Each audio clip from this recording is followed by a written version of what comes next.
سالم سەرقاڵی پیشەیەکە وەک خۆی دەڵێت زیاتر لە 2 سەدەیە بنەماڵەکەیان پیشەیە ئەنجامەدەن ئەو کە خەریکی بەرهەمێنانی بنێشتی کوردیە. سالم بەدەم بێژنکردن و بە قوڕکردنی خۆڵەوە لەگەڵ هاوڕێکەیدا دەسەکەن بە بەستنی کۆچەڵە لە قەدی دارقەزوانەکان بۆ ئەوەی پێکهاتەی سەرەکی بنێشتی کوردی تێدا بگرسێتەوە.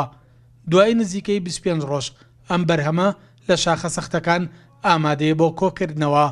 ئەم پیشەیە پێشتر سەرچاوێکی بەهێزی داهاتی ئابووری بەشێک لە هاوڵاتیان بووە، بەڵام ئەمساڵ کەمترین بەرهەمی بنێشت ئەخرێتە بازاڕەکان، ئەویش بەهۆی کاریگەریەکانی دابەزینی نرخی دراوی تمەنی ئێرانیە، چونکە ئەم بەرهەمە هەناردەی دەرەوەی وڵاتەکرێت. جاران هیچ بۆ منە شارسانێت پێشکەوتو نەبووە. خەڵک هەر بڵێن ئەو خەڵکانەی لای ئێمە ئەم لادیانەی دەوروبەری هەڵەبجە هەرم پیشەیان زانیوە بەهۆی ئەوەی کە بەهای تمەن دابەزیوە. ئێسێش بۆ منە بنێشکردنیش هەر دابەزیوە، کردنەکەی کەمی کردووە.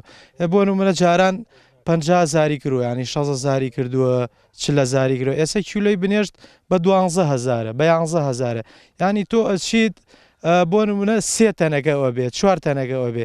ئەمە ینی مەجالێکی زۆر کەمەکە، ینی لەلایەنی مادیۆ پارێکی زۆر کەمەکە، ینی هیچ ناکا بۆ تۆ.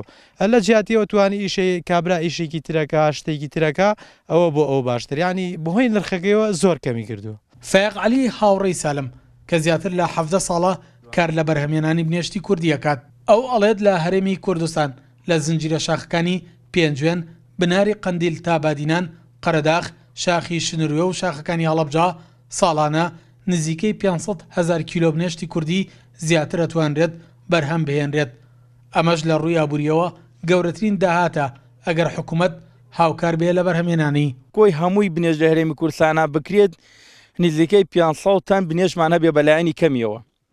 ئەمە لە ڕووی ئابووری و بازاڕەکانی بازاری هەرێمی کوردستان وەرەوە ئەتوانین ئەگەر هەندێکی ئەو بنێشە لە ناوخوا بەرهەم بێنین و هەندێک تری دەتوانین هەناردەی دەرەوە وڵات بکەین بێتە داهاتێکی بۆ ناوخۆی هەرێمی کوردستان پێ بۆژێنینەوە بەهۆی ئەوەی کە ئێمە توانین عوملەی گرانبەهادراوی دۆلارمان دەستکرێت لە ناوخۆی هەرێمی کوردستان سلوی لەو دۆلارە ببینین ئێمە ئەو کاتە توانین جەرخانی ئابووری خۆمان ببوژێنین لە ڕووی ئابووری و پێشکو بەرەو پێشەوتنی گەنگای بنێم توانی بنێت چۆن وەکو وڵاتی عەرەبیەکان نەوتیانە شانازی بکە. ئێمە بنێشی کوردیمان نەتوانین برەی پێ بدەین، بە تایبەتی ئەو کەسانێک کە بنێشی کوردیە کە نەبێ حکوومەت هاوکاریان بکات سەرڕای ئەوەی کە هاوکاریان ناکات لە منتیقەی بادینان و هەندێک شوێن هەر قەدەغە کراوە بنێشی کوردی.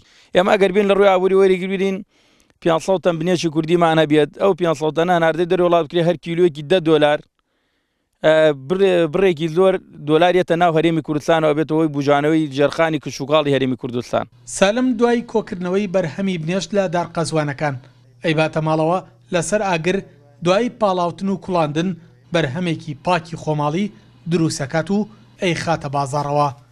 بنێشتی کوردیە و بەرهەمە خۆماڵیەیە کە زیاتر لە 2 سەدەیە لە هەرێمی کوردستان بەرهەمەهێنرێت.